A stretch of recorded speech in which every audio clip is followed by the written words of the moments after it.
Carla Abellana ay pinakilala na ang doktor na muling maghaharap sa kanya sa altar.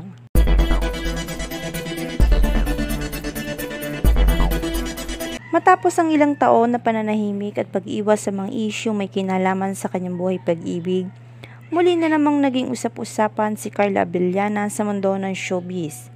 Ito'y matapos niyang ipakilala sa publiko ang isang lalaking doktor na umano'y nagbibigay sa kanya ng panibagong sigla, saya at inspirasyon sa kanyang buhay.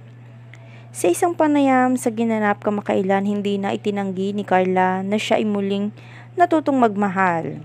Ang naturang doktor ay nakilala niya umano noong panahon ng pandemya nang siya ay madalas sumailalim sa ilang health check-ups dahil sa sobrang stress at pagod sa trabaho.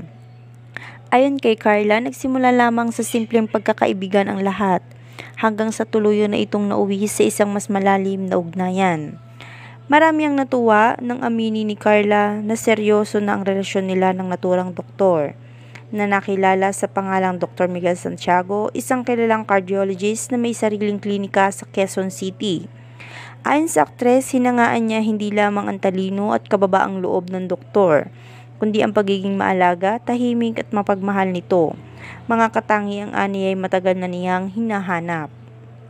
Sa isang intimate dinner gathering kasama ang kanyang pamilya at malalapit na kaibigan, opisyal na pinakilala ni Carla si Dr. Miguel bilang lalaking nagbibigay ng panibagong direksyon sa kanyang buhay ngayon. Doon mismo ay lumabas ang balitang nagpropose na umano si Dr. Miguel sa kanya at ayon sa mga nakasaksi, hindi na nagdalawang isip si Carla na muling tanggapin ang alok na pag-ibig sa kanya. Sa ngayon, pinaghahandaan na raw nila ang isang simple ngunit makabuluhang kasal na magaganap sa darating na taon. Wala pa mang ibinigay na eksaktong petsa, tinitiyak ni Carla na magiging tahimik, pribado at puno ng pagmamahalan ang seremonyang ito. Marami namang netizen ang natuwa at nagpaabot ng pagbati mula kay Carla, lalo na ang mga tagahanga niyang matagal nang umasa na muling makikita siyang masaya. Isa sa mga komento ng isang fans ay finally nahanap na ni Carla ang taong tunay na magmamahal at mag-aalaga sa kanya. Deserve niya raw umano ang ganitong kaklaseng pagmamahal. Matapos ang mga pinagdaanan niyang pagsubok sa nakaraang relasyon, tila natagpuan na nga ni Carla Abellana ang katahimikan at kasiyahan sa piling ng isang lalaking handang harapin siya sa altar.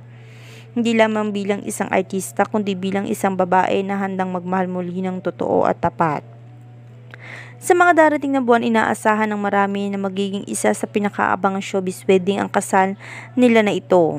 Isang kwento na pag-ibig na nagpapatunay na sa tamang panahon may taong itinakda para ibalik ang ngiti sa ating mga naging kalungkutan.